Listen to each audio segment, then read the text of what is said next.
Thank you, Kathleen. Appreciate that. Again, thank you, Kathleen, and thank you for Hope Hospice. Can you all hear me okay?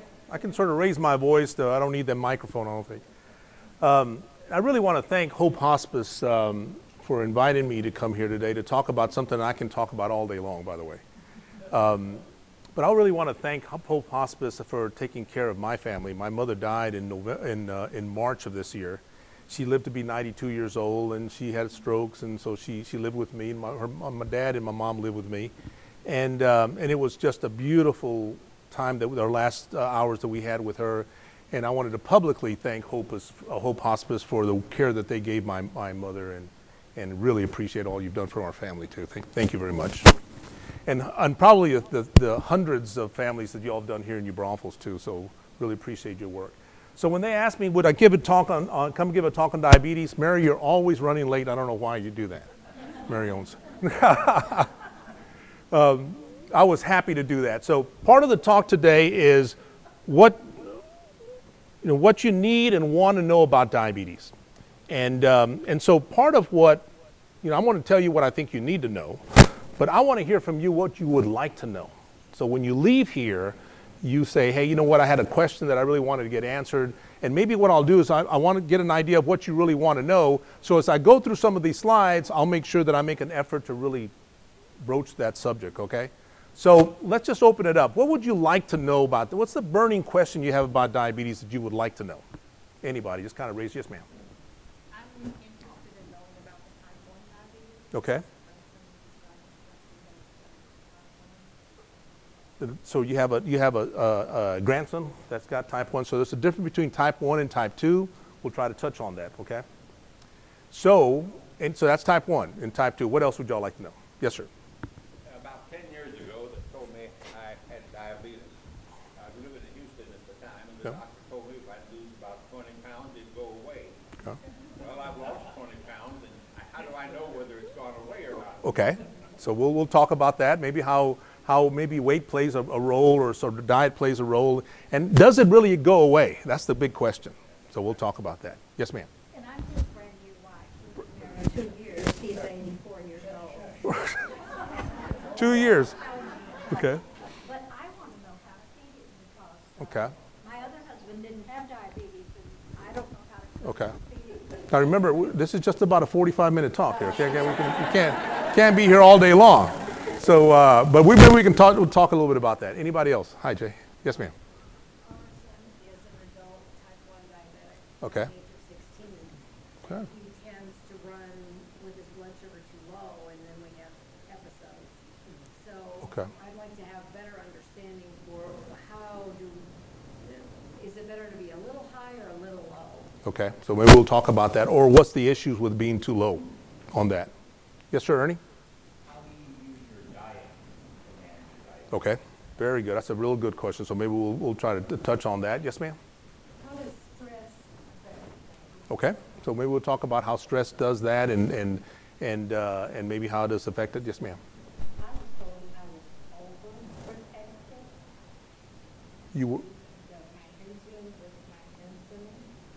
okay, so I want to make sure I understand this. You were told that you were maybe you overused too much insulin. Is that what it was? Well, she said I'm overprotective, and I wanted to know.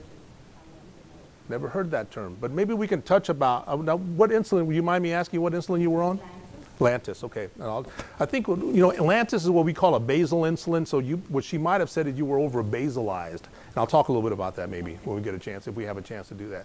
Yeah, Larry. Association with neuropathy. Yes. So maybe we'll talk a little about neuropathy and some of the complications of that. Yes, ma'am. And mine was one where I was asking about this A1C, the 6.5. Yeah, about somebody. Maybe we'll talk about it. Have you guys heard of A1Cs? What's all that about? Okay, so we'll. Okay.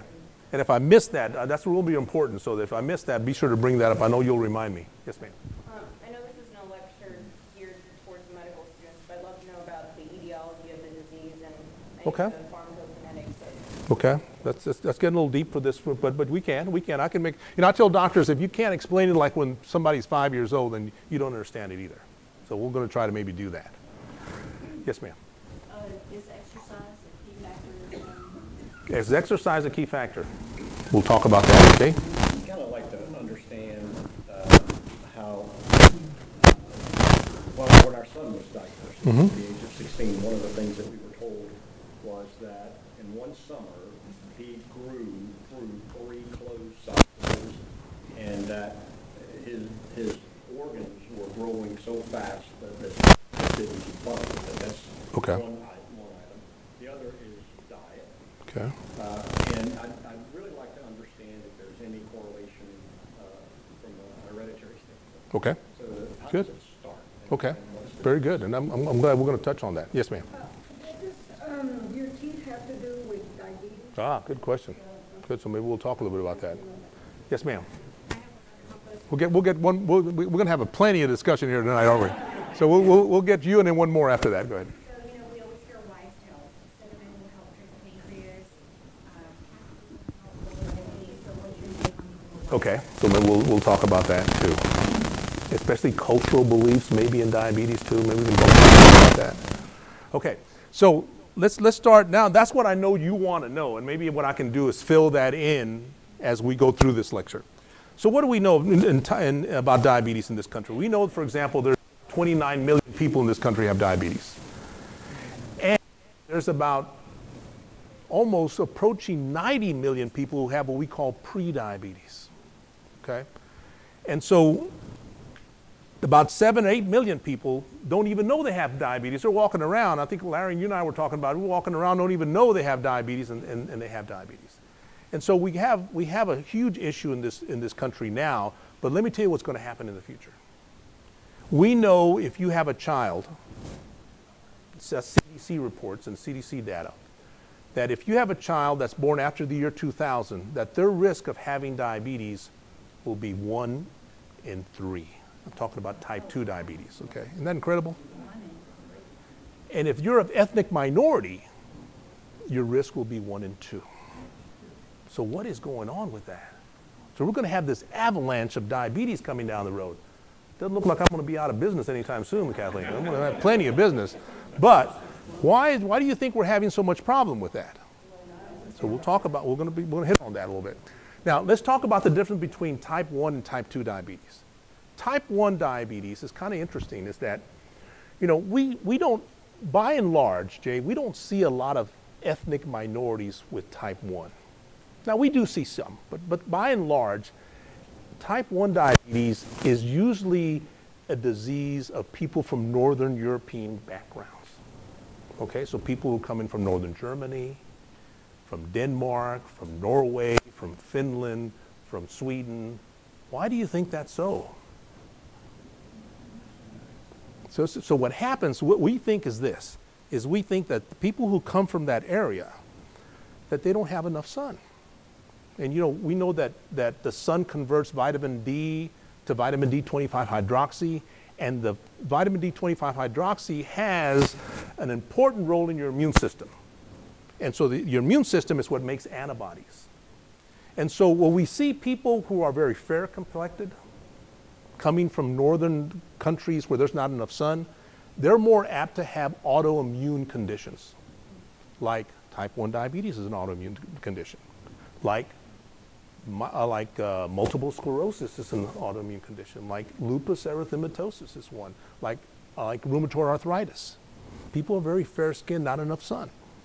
And so we think, the theory is that maybe vitamin D plays a big role on this. And so what we see in people with type 1 diabetes is that they develop these antibodies because their immune system gets affected.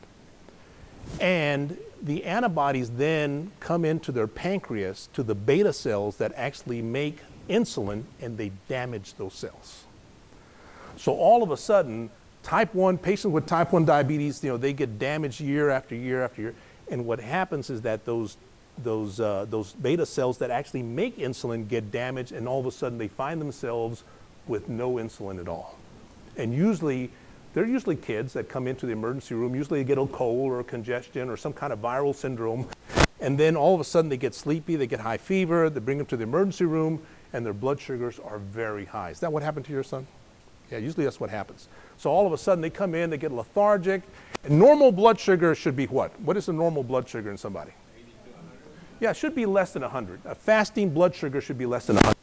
So guess what? These individuals come into the emergency room, their blood sugars are 800, 1,000. What was yours, son, when he presented? 400. So they get really high. And so that's type 1 diabetes. When type 1 diabetes, you're making no insulin at all. You've developed these antibodies. And what's interesting, Larry was asking me, is there any interesting research going on type 1 and any diabetes? I said, yes, especially type 1. Because we think in the future, maybe 10, 15 years from now, we are going to prevent type 1 diabetes. And let me tell you how we're going to do this. So what happens now, you know how now when the baby's born, I delivered babies for the first 15 years of my practice here. And you know, when the baby's born, they put them in the nursery and they do a little prick on them and they get the PKU data and a variety of different data. Well, in the future, what they're going to do is they're going to get a data. They're going to draw a little blood on every baby born in this country. And we're going to check for the type 1 diabetes gene. And we're also going to check for something called a protector gene. And if you have the type 1 diabetes gene, but you have the protector gene, you won't get type 1 diabetes. But if you have the type 1 diabetes gene and you don't have the protector gene, guess what's going to happen? We're going to give you a vaccine to prevent those antibodies and then prevent the damage to the pancreas. Isn't that beautiful? So that might not be a lot of good news for people who already have it, but we're going to prevent people to get type 1 diabetes in probably the next 10 years. That's the exciting thing that's going to happen. However, I'll tell you this, that 95% of patients with diabetes in this country is type 2. So what is the issue with type 2? The issue with type 2 is that over a period of time, if you have this genetic makeup, especially if you're ethnic minority, that's why we Hispanics have a lot of problems with type 2 diabetes. If you have this genetic makeup where the more you introduce carbohydrates, and every time you can introduce a carbohydrate, and what happens when you do that, you stimulate your pancreas to put out more insulin. And if you stimulate more and more of your pancreas every day, there comes a time where your body can't keep up with all the demand that your body's asking it to do. So guess what happens? You develop what we call beta cell failure. And all of a sudden your body fails in making enough insulin to keep up with your needs of the amount of carbohydrates that you eat. Now, what is carbohydrates? We always think of carbohydrates being the sweet stuff, right? Like your cookies, your cakes, your soda water, that sort of stuff. But it's your things made from white flour products, right? So all your breads, you're right. In our Hispanic population, it's our white flour tortillas. You know, one 10-inch flour tortilla has the equivalency of about 10 teaspoons of sugar. My God, you're slamming down 2 breakfast tacos. Not even talking about what's inside the breakfast taco, just the tortillas, that's 20 teaspoons of sugar. Well, if you have this genetic makeup that the more you're introducing this carbohydrates that turns into carbohydrates turn into sugar, you stimulate that pancreas, and after a while, the pancreas says, I can't keep up with this guy. He's just making way too much. He's demanding too much insulin, and all of a sudden you get beta cell failure. So why is it that we're having all these kids now that 1 in 2 who are ethnic minorities will have type 2 diabetes, or 1 in 3 is going to have type 2 diabetes if you're born after the year 2000? And what we're thinking that happens now, it's because of our processed foods that we eat. You know, in 2009, at the American Diabetes Association meeting in Chicago, we had this lady from Tufts University in Boston that she gave the Banting lecture. Now, Banting and Bess were the people who discovered insulin in 1921. And Banting lecture is given to the researcher who does a lot of research, and especially cell biology. And what she found is that she showed some really interesting data that she showed, for example, what a cow looked like in 1940, okay, and what a cow looks like now. She showed, for example, that a chick that was born in the barn in 1940 took 112 days from the time that little chick hatched to the time it got into HEB as a fryer. Now it only takes 45 days. You know why? Because we're pumping them full of chemicals and hormones to beef them up. Because we want to see bigger, better, larger, right? And then guess what? Then we're eating that stuff. And plus we have all these chemicals. For example, she showed that there was like 4,000 chemicals that the FDA does not regulate to make things look smoother, emulsifiers to make them look creamier. and to preserve things, to keep them from going from New York all the way to San Francisco. And these chemicals were eating those things, and then they're beefing us up. And as she showed how in the biochemical pathways, to talk about what the pharmacokinetics of things, is that these chemicals would go in, and you know what? They would cause early release of insulin. So even if you had eaten, say you had taken or drank a Diet Coke. Anybody here drinks Diet Cokes? So Diet Cokes have a thing called aspartame or NutraSweet in it. And she showed that's probably was the biggest culprit that did it. That caused insulin to be released early, and guess what? People drink Diet Cokes, and within an hour or two, guess what? They're hungry. Because their insulin levels are being released and their blood sugars are dropping, they're hungry. So guess what? People who drink Diet Cokes, they showed studies where they actually gain weight. And they're drinking a diet drink. Because of these chemicals that are doing it. So now we are looking at the whole different way. Isn't that interesting? Of how maybe we should make our foods, because you know, we're going to bankrupt this country if 1 out of 3 kids in this country are going to have type 2 diabetes. I mean, talking about type 1, type 2 is going to be 95, 98% of diabetes down the road. So that gives you a little interesting thing of what the issue is and why we're going to see so much diabetes in this country down the road. So we're going to talk a little bit about this, and it says that, you know, you didn't get diabetes because you have a little sweet tooth. There's no such thing as a touch of diabetes. We'll mention that. We already talked about what the normal range your blood sugar should be. Your blood sugar, as I mentioned, should always, in fasting state, should be less than 100, okay? And I tell patients who have diabetes that your blood sugar should be like the Guadalupe River here. You know, that Guadalupe River should be between 2 banks always, right? And we know what happens when it goes beyond the banks. We can do a lot of damage, right? So your blood sugar should always be between 70 and 180. So if you went to IHOP this afternoon or this evening and ordered 3 pancakes, covered it with maple syrup, put 2 scoops of ice cream on it, and a cup of coffee with 3 packs of sugar, and you ate all that, yum, right? You ate all that stuff. You know, if you aren't a patient with diabetes, your blood sugar 2 hours after that should be less than 180 if you're not a patient with diabetes. Because what happens is your pancreas puts out insulin to make sure the blood sugar doesn't go over 180. So your blood sugar should always be between 70 and 180. Because one of the things that we learn now is when your blood sugar is over 200, it becomes a poison to your body. It becomes a toxin to your body. And that's where it does damage to your eyes, to your kidneys, to your nerves, the nerves that lead on to amputation, to your heart, and a variety of different things. So always we want to keep that blood sugar below 200, but ideally between 70 and 180 all the time. So that's what we're talking about here, always less than 180. Let me just go. So we know that if we go to the basic unit of life, the cell is like your car. It requires a certain amount of energy source. And just like your car needs what? Unleaded gas, right? Well, in our bodies, sugar or glucose is our unleaded gas. We need that sugar. We need that energy source so that cell can function. And so what happens here is that I have another different slide that I'll show you on this. We know that insulin works like the key that unlocks the door for sugar to get inside the cell, especially muscles and fat cells. Now, you look at our body. Our body, the majority of our body is made up of our muscles, right? So the body, the cells in the muscles, they need insulin, and think of insulin as like that key that unlocks the door for sugar to get in there. Let me see if I have a different slide that I can show you. Here it is right here.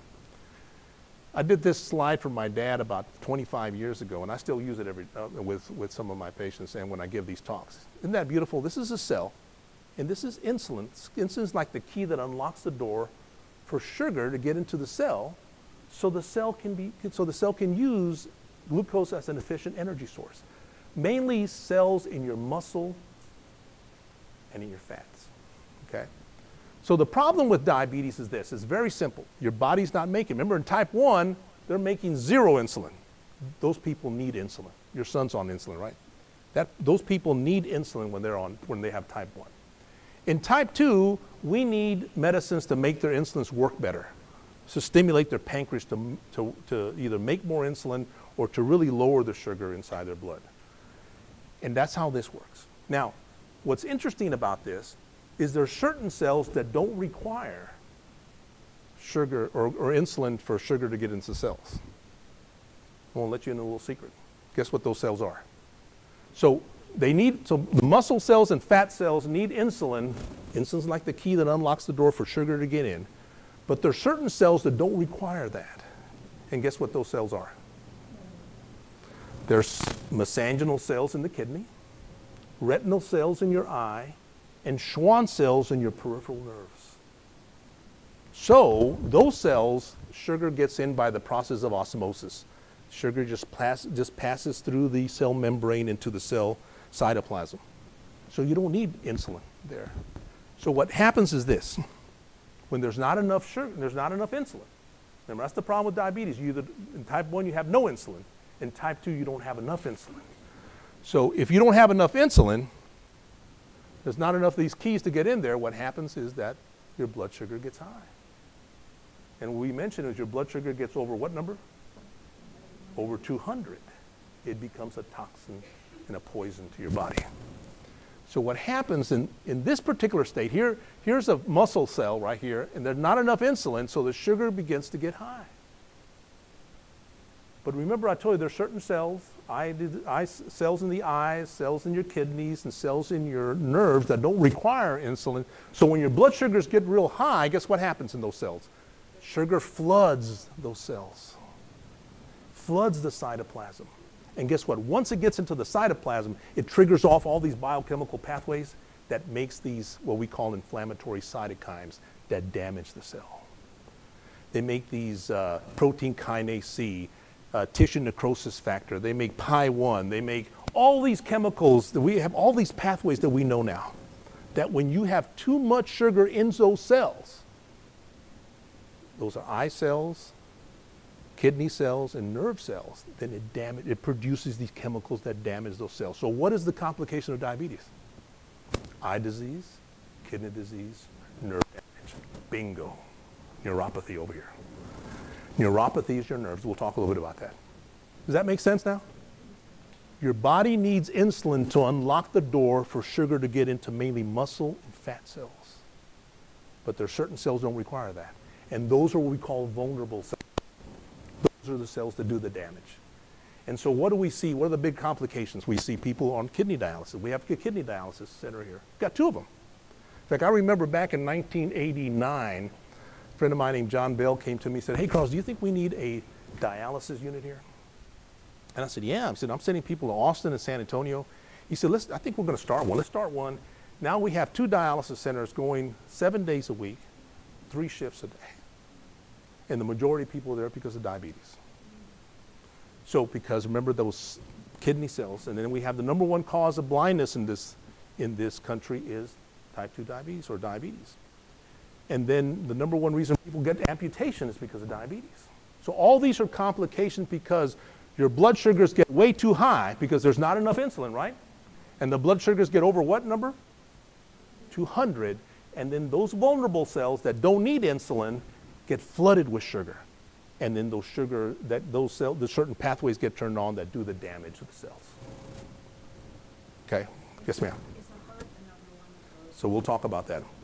So let's go on to that. So what happens when your blood sugar gets high, the first thing it does is a little dumb organ called the kidney senses. Now, if my nephrologist friends were here, they'd be insulted by that. These are doctors specialized in kidneys. They're really not dumb. They think there's the smartest organ in the body here. But as your sugar goes through your kidney says, you know what? I got too much sugar here, so it begins to get rid of the sugar. And with the sugar molecule, guess what comes with it? Water. So guess what people do when they have high sugars? They pee a whole bunch, exactly. And and let me just go through this because I love this particular slide. This is a side that the guy is always having to go to the restroom, and he's always thirsty, and he's always hungry, and he's losing weight.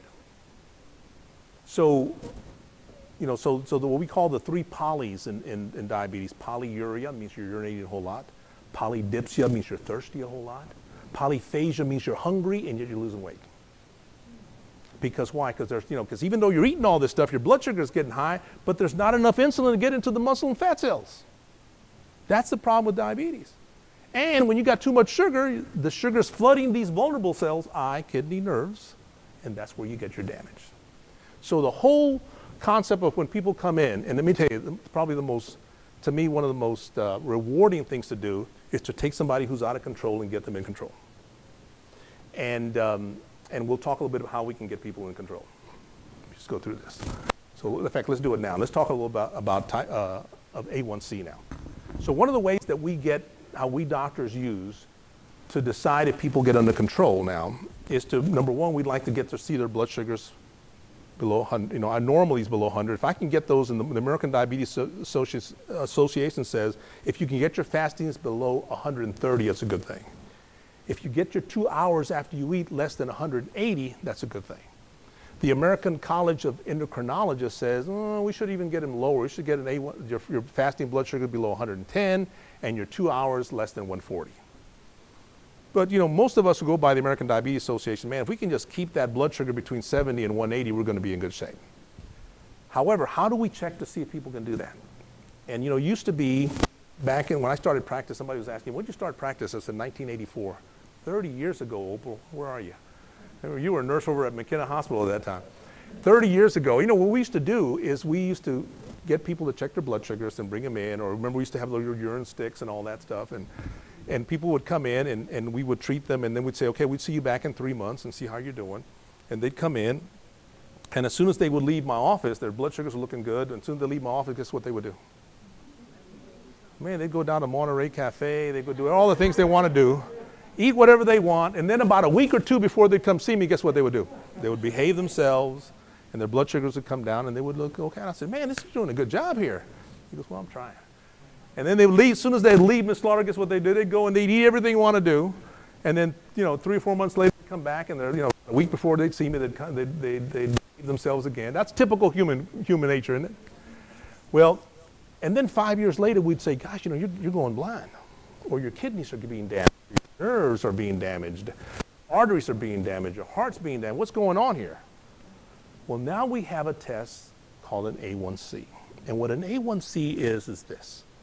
It measures the percent concentration of sugar inside a red blood cell. Okay? So we know that a red blood cell, by the time it's born in the bone marrow, to the time it dies in your spleen, has a half-life of about 120 days. So we say that you got a good, healthy red blood cell for about 90 days. So we know that as your blood sugar gets high in your bloodstream, through the process of osmosis, sugar goes through the cell membrane into a red blood cell. And now we can measure the percent concentration of sugar inside that red blood cell. That gives, and we can tell what the average is over the last 90 days. Now those patients are busted, right? I say, your blood sugars look good, but your A1C is very high.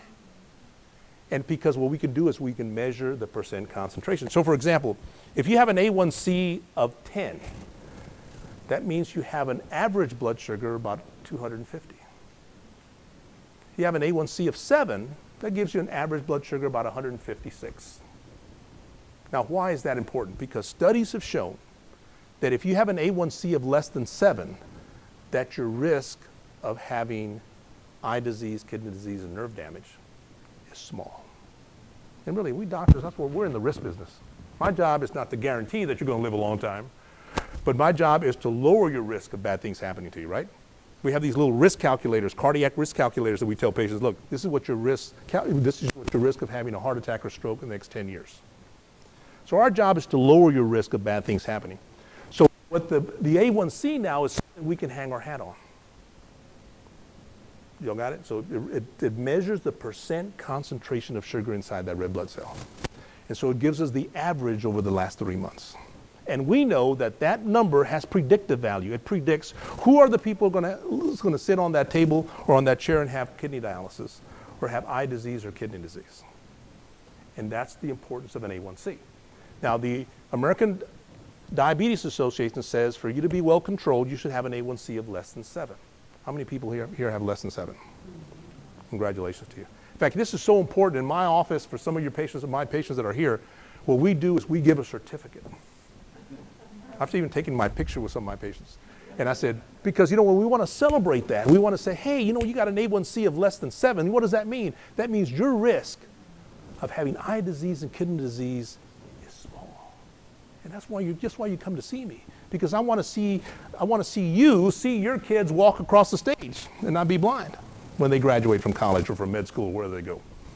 I want to see your kids walk down the aisle, and you can walk with them if you don't have an amputation. So giving them a certificate that says that your A1C is less than 7 is a good thing. In fact, I had one of my patients I gave that to, and the daughter said, I went to my mom's house. She had the certificate in the living room. And I said, are you kidding me? And she said, but you know what, Dr. Campos, no one's ever given her a certificate before. She's never had a certificate. And I said, well, what we need to know is to make sure she earns that certificate every time we see her. So we really celebrate. Now, the American College of Endocrinologists says that we really want to get below 6.5. However, we've taken a different turn on that. What we say is that, we really need to be patient-centric. If you're over the age of 85 and your risk of having hypoglycemia, where your blood sugar drops too low and get dizzy and fall down, you're going to have a risk of falling down, breaking your hip. So that's more of a risk than having eye disease, kidney disease. So you know what? Maybe we ought to let them go up to about 7.5 or even 8. If they're in a nursing home with a bunch of comorbid problems with heart failure or lung disease or a variety of heart or kidney disease, I might even go up to 8.5. But for the majority of people who are walking around today, we want to get it below 7 because we want to lower your risk. Does the A1C make sense now? Yeah, it's good. So that tells you that so that's really good. So remember I said the American Diabetes Association says you got to be less than 7. For everybody. For type 1 or for type 2. Yeah, for type 1 or for type 2, you should be less than 7. So that's very good. So I applaud you for that because that's where you want to be. Now, what happens if you're 8.5 and you come down to 7.5? Is that good? Exactly it is. In fact, what we know is this, is that if your A1C drops by 1%, it goes from 8% to 7%, or say 8.5 to 7.5. Maybe not where we want it to be. Sometimes patients say, well, what does that mean to me, Dr. Campos? If my A1C was 9 and now it's 8, does that mean anything? I said, yeah, that means for every drop in 1%, from say 8% to 7%, we decrease your risk of eye disease, kidney disease, and nerve damage by 37%. Give me a high five. 37%, isn't that wonderful? I said, so sometimes we doctors, we're like cheerleaders. We say, hey man, this is a great thing, now keep doing it. We want to get it below 7, but we've already decreased your risk by just going down by 1%. So that's the rewarding thing about treating patients with diabetes. So we understand what the problem with diabetes, not enough insulin. Type 1 making 0 insulin. We think it's an autoimmune condition. It does run in certain populations, Northern European populations, just like other autoimmune conditions do. However, it's only about 5% of patients with diabetes in this country. 95% is going to be type 2. And that's going to be the amount of processed foods and the amount of Burger King and McDonald's and a variety of other foods that we eat. I mean, we're a fast food nation, aren't we? And that's going to be the problem. And that's why we're going to have these issues down the road. So type 1, type 2. So type 1 making 0. Type 2 not making enough. And then we have all these things in our toolbox that we can use to treat that. So we have drugs like metformin. We have drugs like Amaryl or glimepiride. We got drugs like Lantus. We got drugs like Victoza. We got drugs like Januvia and Tradjenta and Onglyza. We got just a zillion of kind of drugs that we have that we can now treat patients with that to help them lose some weight. We got the new drugs, the SGLT2 drugs like Invokana that have come out. Phenomenal drugs. And we know what? In the next 3 or 4 years, about 6 or 7 more are coming out. All to help us try to lose weight and try to curb our appetite. And, sometimes, most of the time, patients come in and they say, can you give me something? I said, I can give you something, but you know what? You got to do your part too. You got to watch yourself what you do, right? Like you say, well, if I behave myself, and it's because we got so used to doing and functioning a certain way, you have to do your part. I often tell patients there's 2 things I can put in a pill: exercise and education is the best thing. That's why I'm glad you guys are here so we can learn about diabetes. Do you guys have a clear view of what the issues with diabetes now? Not enough insulin. When your blood sugars get too high, there's all these vulnerable cells, eye and kidney nerve cells that get damaged. Okay, so let's go on with this. And let me just take, with all these allergies, I'm on a little antihistamine, so let me just wet my whistle here a little bit. So now let's go on to some public health issues. So the number one cause of death in this country is what? Heart disease, number one. And what's number two? It's cancers. Lung cancer is really going up right now. And so what's number three? It's stroke, okay? And this just reminds me to tell people about the number one causes of, or the number one cause of death in this country is heart disease. And I often tell patients, look, I can control your blood sugars, but you're still going to die early on me with good eyeballs and good kidneys and good nerves. We still have to control your blood pressure, and we still got to control your cholesterol, because that's still the number one cause of death in this country. Cholesterol. Cholesterol. So let's look at the 5 major risk factors of heart disease. Anybody name one? We're talking about diabetes, so I'll give you that one. It's diabetes. What else? How about high cholesterol? We just talked about that. It's okay. And smoking is one of them. High blood pressure. And probably the most important out of the top 5. Family history. You know, that thing is that you can choose your family. You can choose your friends, but you can't choose your family, right? So when somebody comes to me and says, you know, my dad had a heart attack when he was 50, and that person's 49, I'm like, oh my God.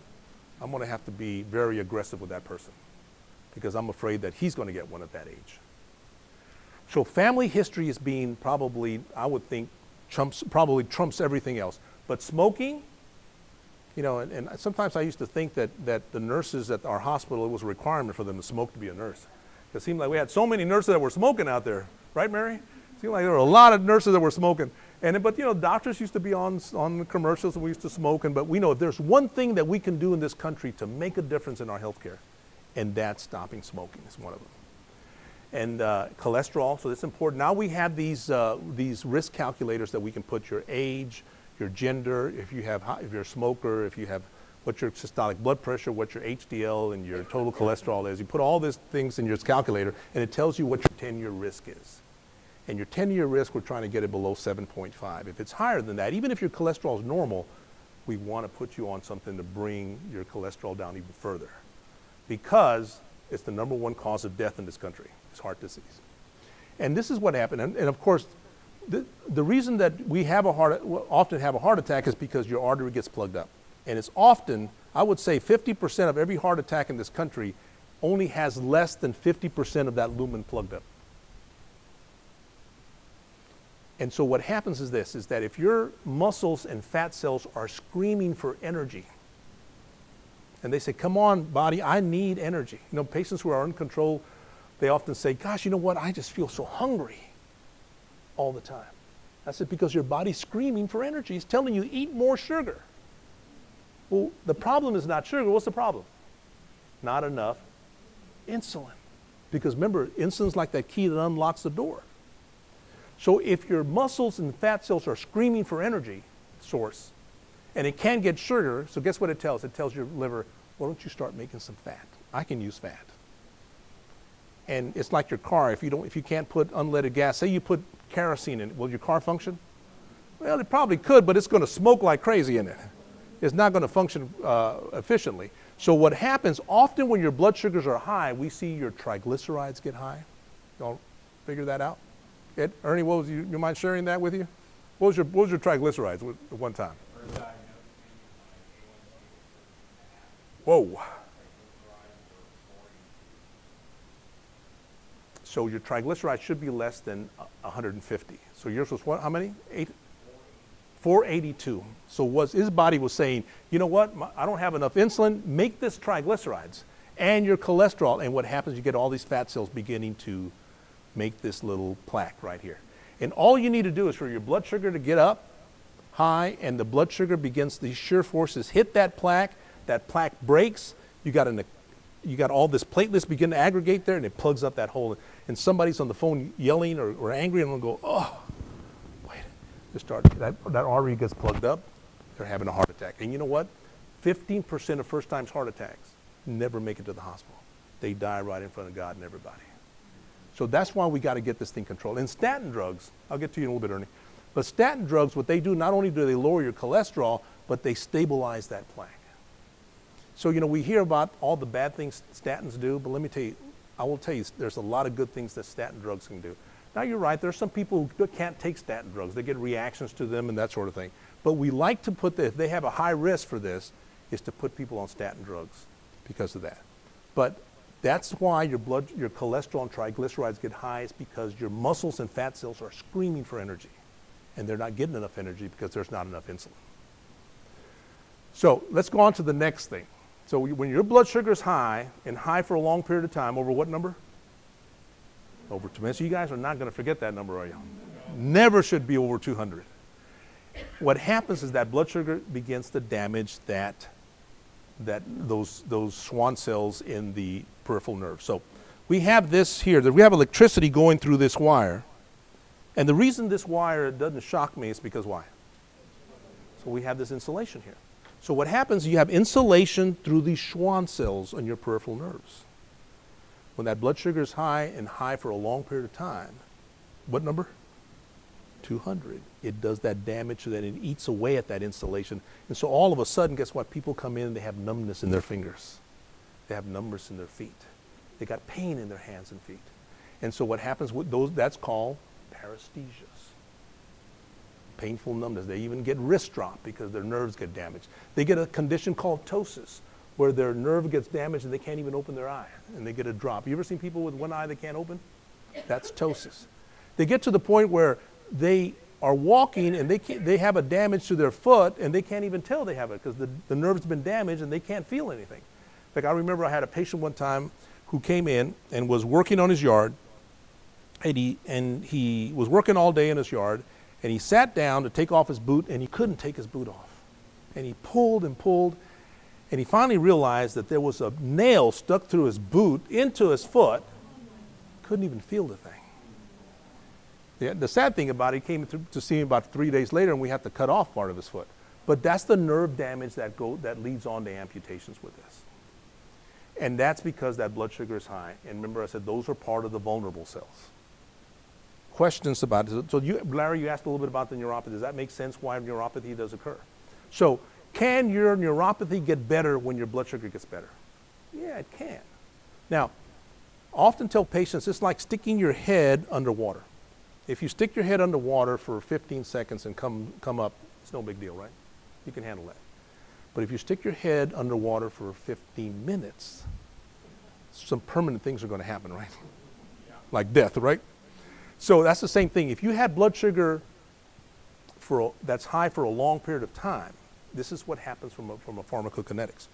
So all of a sudden you get these vulnerable cells and you got all this sugar into the cytoplasm. And what happens there is the sugar begins, when you have a lot of sugar in the cytoplasm, it begins to, through this process of a covalent bonding, begins to attach itself to structural proteins. And if the sugar is, the sugar gets high, and if that sugar is only transient, that means if it comes back down, then the covalent bonding disassociates. But if that blood sugar is high and high for a long period of time, then that bonding gets permanent. And that's where permanent damage happens. So often people will come in, and I had a lady from Seguin brought me her father. He said, Dr. Campos, my dad's had uncontrolled diabetes for 12 years. Can you control them? I said, yeah, I can control them, but you know what? The horse is out of the barn. He's already had eye disease for 12 years. There's nothing I can do about that. He's already had nerve damage. You know, that covalent bonding is already there. I can't do much about that anymore. So guess what I did? I said, I'll control your dad's blood sugars, but I'm looking at you now. And I said, do you have diabetes? And she said, well, I don't know. I said, well, let's check you. And guess what she did? She didn't even know it. I said, so I can't maybe salvage your dad anymore because it's been out of control, but I can do something about you. And so that's what we do. And that's the covalent bonding issues we have in the cytoplasm there. So now let's look at this. Now we look at eye disease. So if you look at this picture here, and I know the lights are kind of high, but have you ever gone to a doctor and he's got an ophthalmoscope and looked at through your eyes, look at the back of your eyes? What he's looking at, this is a nice cartoon that shows what he's looking at. First of all, this big old yellow thing is actually the optic nerve. It comes right out of your brain, right into your eye. And the big fat vessels here are are veins, and the skinnier ones are arteries. And you see how they taper off real nicely? It's a picture like a tree in winter. That's normal anatomy there. That's what your eye should look like. When that blood sugar is high and high for a long period of time, it does the damage to the back of the eye. And let me show you. Does this look like a normal tree in winter? It looks like a diseased tree, doesn't it? The arteries are kind of mangled. In fact, you see these little, what we call cotton wooling, these little, exudate that's there. You see these little red dots there we call dot hemorrhages. And let's make this larger. This is a larger view of these capillaries. You see these capillaries here? You see how they balloon out? When you have an artery or a vessel that balloons out, what is that called? Anybody? That's called an aneurysm. So what happens when that blood sugar is high and high for a long period of time, over what number? 200. It becomes a poison, and what it does, it damages the inside lining of these capillaries, and it weakens them. And so then you have a ballooning out of these capillaries. And you know, all that person has to do is this. Increase that pressure in the eye, and then it breaks, and then it hemorrhages. And then as that bleeding continues over time, then it begins to scar. It makes these cotton wooling areas, and then it begins to pull that retina away from the eye, and people go blind. So when you see an ophthalmologist, what they do when they see this, they begin to do laser treatment to attack those things down so they won't bleed anymore. But here's the damage here. This is for a long period of time. So we see then diabetes is uncontrolled diabetes is one of the biggest causes of blindness in this country. We also see when you have the sugar molecules begin to crystallize in the eyes, they begin to develop clouding of the eye, of the lens here, and that's called what? A cataract. So we see those kind of issues. But that's when your blood sugars are high. But you see how how that works and how the damage happens even in the capillary and how that extends up to here. Look at this eye here. This person's blind already. Doesn't look like this, does it? So this is where the issue. That's why when you have diabetes, you should at least once a year have go see the eye doctor to make sure that he's looking for things, maybe in early changes that he can tack down and prevent you from this thing getting worse. So we've talked about heart, we've talked about nerves, we've talked about the eyes. Now we're going to talk about the kidneys. Remember, I said the major complications: eye disease, kidney disease, and nerve damage. So we see when that blood sugar is high, over what number? Okay, it does what it does. This is a cross section of this kidney, and these are pus cells that happen here. But here, you see this papilla right here. We call it a kidney or a renal papillary right here.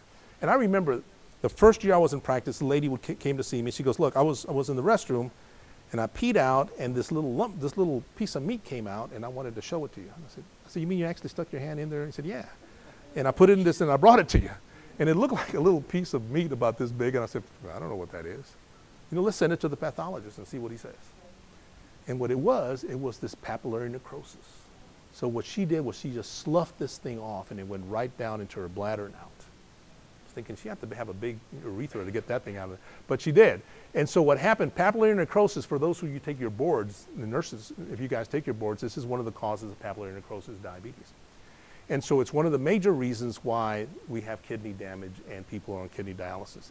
The pus cells in there is there to remind me that when that blood sugar is high, what it does, it makes your white cells get very lazy.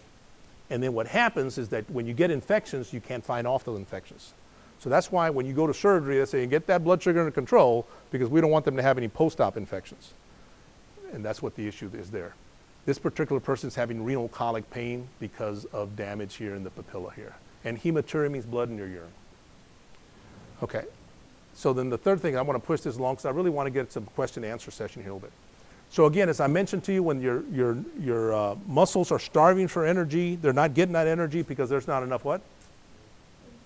So is insulin a good thing?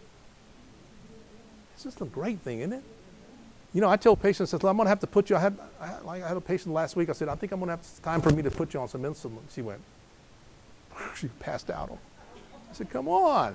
She goes, all I'm doing is giving you that natural hormone that your body should be making. Your son wouldn't be living if it wasn't for insulin, right?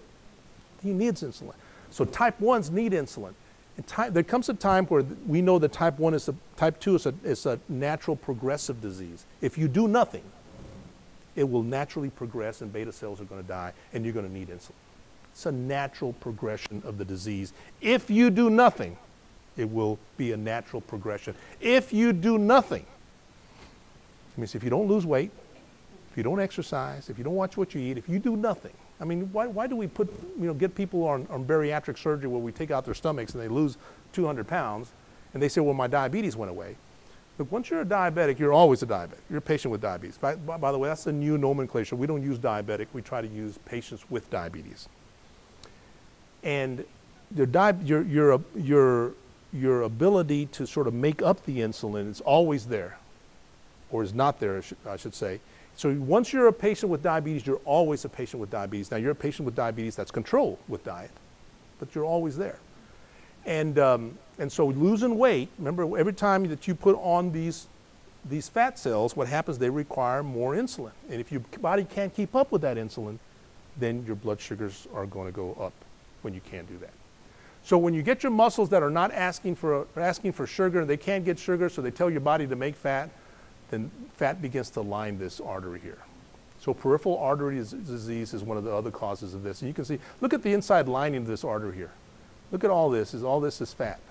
But with time, it'll develop there. In fact, I want to show you this picture here because this is a guy who came to see the doctor, and he said that every time he'd go to get his mail, that he would walk and he would have to stop because he'd get leg pain. And then he'd stop and the pain would go away, and then he'd get up and start walking again. And then about a little way down, he'd have to stop because he started getting pain again. The term for that is called intermittent claudication. So we came to see the doctor. They shot a dye here, and you can see the dye that it goes down this artery very nicely here, right? Look where it stops here on this side. It stops right there. So he's completely blocked. In fact, here's part of the artery here. It's completely blocked off. In fact, the only thing that's feeding that leg is this rectal artery that's coming around here going down that leg. So again, when they don't have enough insulin to meet their needs, what happens is that the body turns on fat, and that's what we want. That's what the issues are here. How do you treat that? You just have to chop here, chop here, chop here, chop here, right? So, anybody recognize this slide here? Yeah, Neuschwanstein. That's the castle in Germany, in Bavaria, where actually Disneyland is took this idea and made it what's Cinderella's castle, right? And the reason I bring this thing up because you know what, I've given you some news about diabetes, and you think, oh, is it all sad? No, it's not sad. I'm going to give you some good news about diabetes. Ready? You ready for some good news? The good news is this. Number one is that diabetes. I have medical students and nurse practitioners that come through my practice. And I had a student presenting to me one time, and he said, well, we know diabetes is #1 cause of blindness in this country, #1 cause of kidney disease, #1 cause of nerve damage. And I said, that's not true. It's not. He said, really? It is not. I said, you know what it is? It's uncontrolled diabetes. Because the good news is we can control that blood sugar, just like the Guadalupe River. We can control it, and it won't do damage. And so that's the good news about it, because it can do bad stuff, but it doesn't necessarily have to do bad stuff.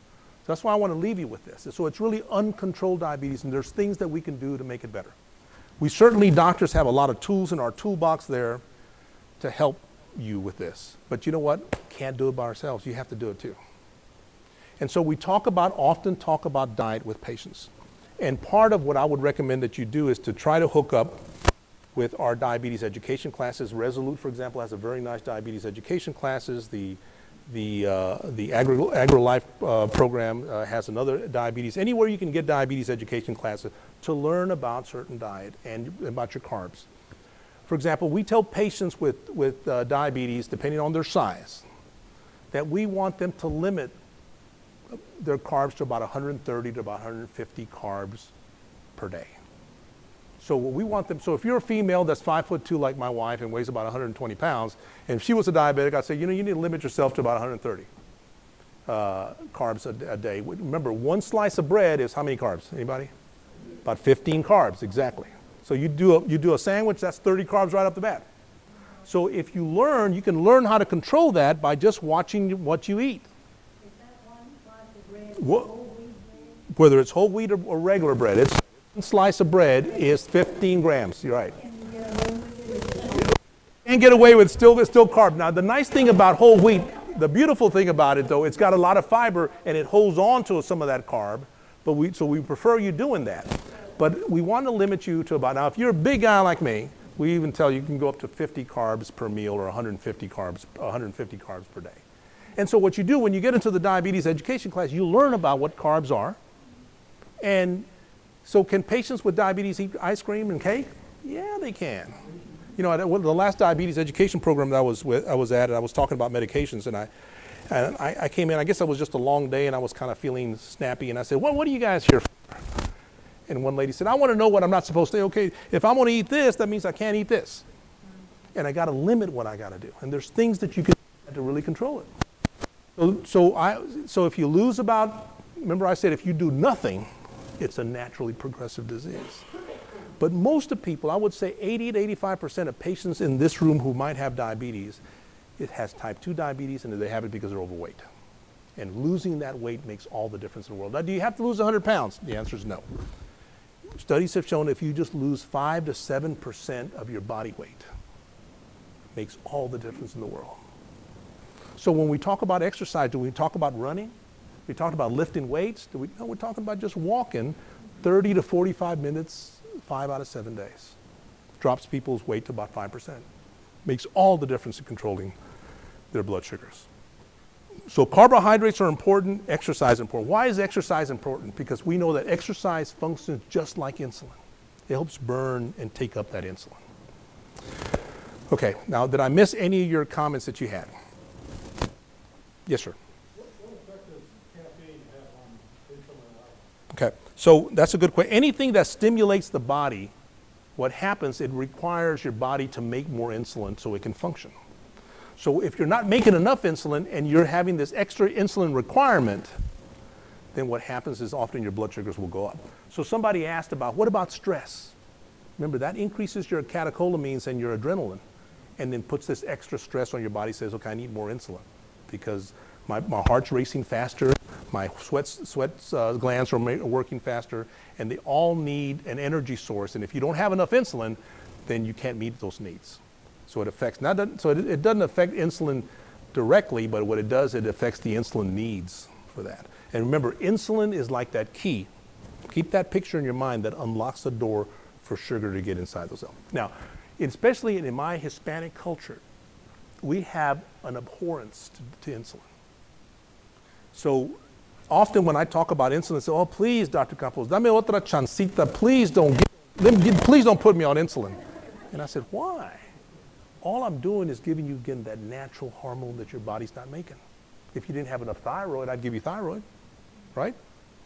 So you need that. He said, well, you know what happened was that my grandmother was put on insulin, and 2 weeks later, she had to have her leg taken off. Or she had to be put in, a month later, they put her on kidney dialysis. Well, you know, they didn't put it on fast enough. Should have put it on her 5 years ago. All that, when that blood sugar was high and high for all that period of time, it was doing the damage.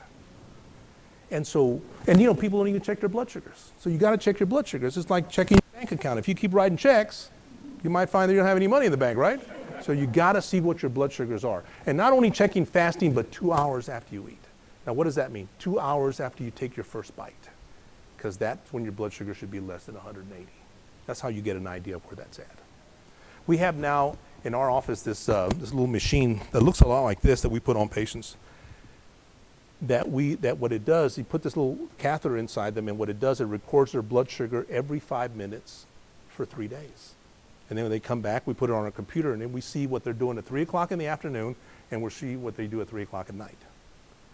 Now, somebody asked a question about hypoglycemia. Hypoglycemia is a bad problem. Not only because it makes you feel bad, your blood sugar, your heart starts racing, you get shaky, but the most common time that hypoglycemia occurs at night. And the most common cause of death of hypoglycemia is what? I have some nurses and they know the answer back there. What is the most common cause of death in hypoglycemia? Heartache arrhythmias, irregular heartbeats. And so that's why, and especially our older patients. Now, what is older? Older is anybody older than me, okay? Older patients, you don't want to have blood sugars that drop too low, especially at 3 o'clock in the morning, because their blood sugars get, and you can have irregular heartbeats. And you know, you've heard of people, they didn't wake up in the morning, and that's because they die. They had irregular heartbeats. So the nice thing about these continuous glucose monitors now is we see what they're doing at 3 o'clock in the morning, especially if we're worried about that. And there are people who do have, you know, nowadays with our new insulins, with our new rapid-acting insulins, with our basal insulins, we can almost mimic what their body does. Now we have insulin pumps that we put on people that constantly put out insulin that's like we would normally do. And then what we can do is we can pulse ourselves right before we eat. But you know how people do that? They sit down and they look at their meal and they say they do carb counting. They carb how much, they count to see how many carbs they got. And they know what their carb insulin ratio is because the doctor tells them, and they say, okay, I got this amount of carb, I need this amount of insulin. I'm going to give that insulin and start eating. So they have a pump now that does what their natural pancreas should be doing. And that's how that functions. So we see some young people who are walking around with these dogs. Have you all seen them? They sense that their blood sugars are dropping when the patients can't sense that. And so they tell them, hey, dog does something to nudge them and say, you know, your blood sugars are dropping. He says, okay, well, I better get something to eat or check my blood sugar. Because they have these dogs that do that now. And that's hypoglycemia unawareness. And so sometimes, like I recently went to San Francisco and I got on the plane and there was a patient with a dog there. And I said, is this a dog for emotional support? And she said, no, I have hypoglycemia unawareness. And if when it drops, she'll remind me and tell me, she senses that. So it does that. But the danger of hypoglycemia. How many, you know, we see, that's why they don't want truck drivers to be driving with insulin. Because if they have that and they're passing out and driving a Walmart truck, bad things can happen, right? So that can't, yes, sir. Well, you know, the new pumps do. They have new pumps now that you can put sensors in there that when it drops it below, and you can put it whatever you want to put in there. If it drops it below 60, it's an alarm that goes off and says, hey, your blood sugars are dropping. So what they can do, they can eat something or adjust their pumps. So the new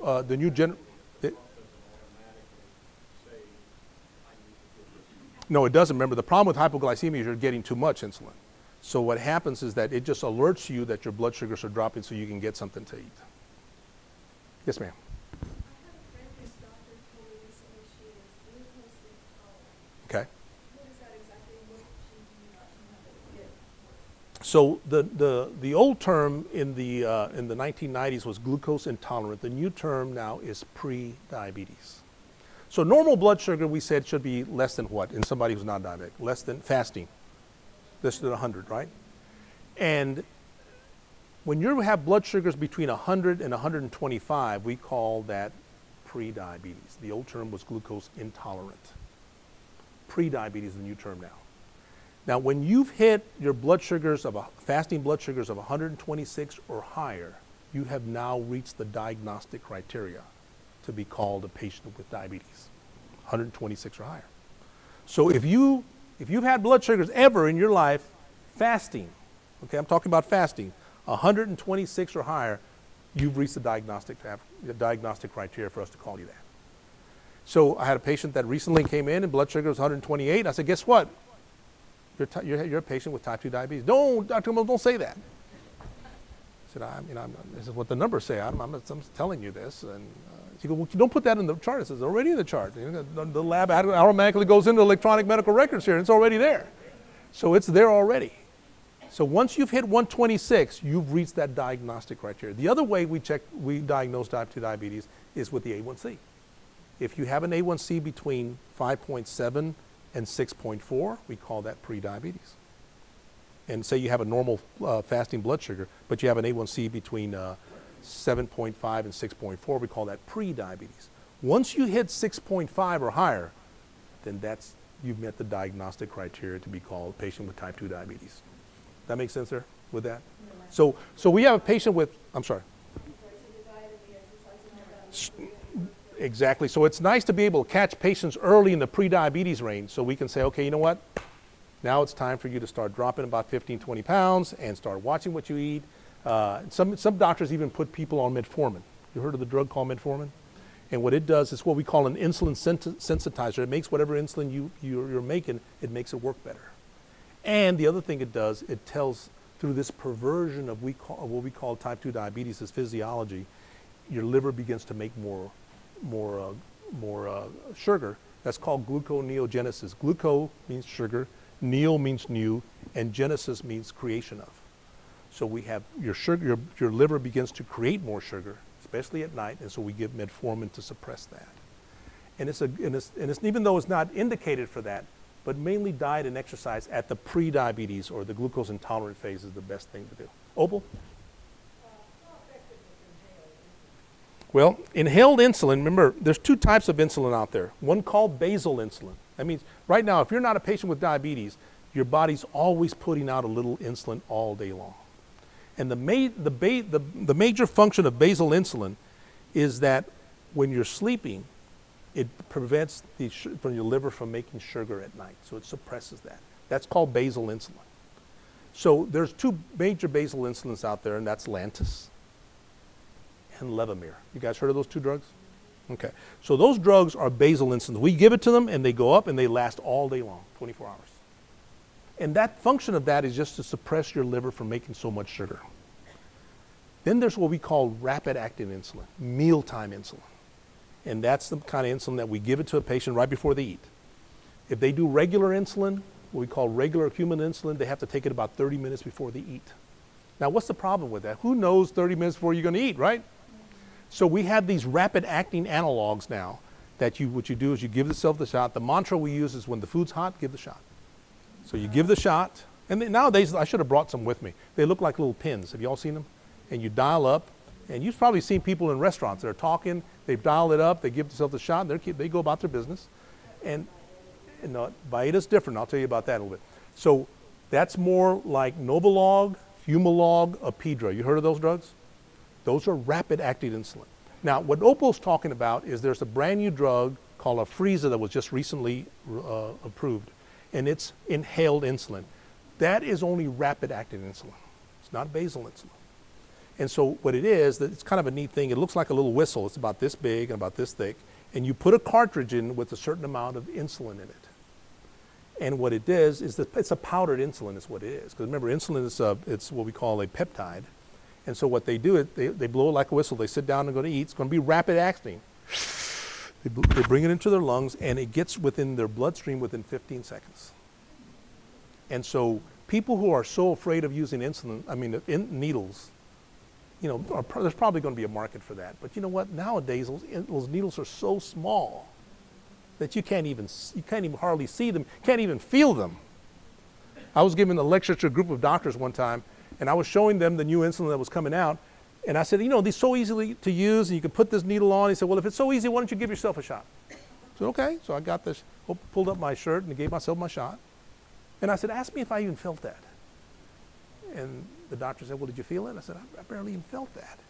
And he said, I don't think you even have that on. So I walked around to show it to him. And as I got closer, he goes, man, I don't want to see it. As it turned out, the doctor had a phobia on insulin. So he figured his patients had phobias on insulin, on the needles. And the needles are so small, you can't even feel them anymore. They're so easy to use. And so again, that's the inhaled insulin is going to be rapid acting insulin, not basal insulin. You're still going to have to use basal insulin if you have to use insulin. Okay. Now, guys, remember, I can talk about this all day long. This is my favorite subject. Yes, sir. Headaches are symptoms of this. And I have several things with my system that create the headache. Number one is high blood pressure, which is under control. Then you have high blood sugar or low blood sugar, which is then also dehydration, which is a headache. I have a bad habit of not thinking about liquids these days. So if I get one of these like headaches, first thing I try is a glass of water. If the headache goes away in a matter of minutes, I think because I think it would never walk. Okay. However, if it stays on for 10 minutes, Check your blood sugar. know whether it's So anybody wants to answer that? To check your blood sugar. So if you got a little glucometer, just check it. Because now you can carry those things anywhere and just check your blood sugars. So patients call me, you're right, I'll be on call and they'll call me and said, I think my blood sugar's high. So what is it?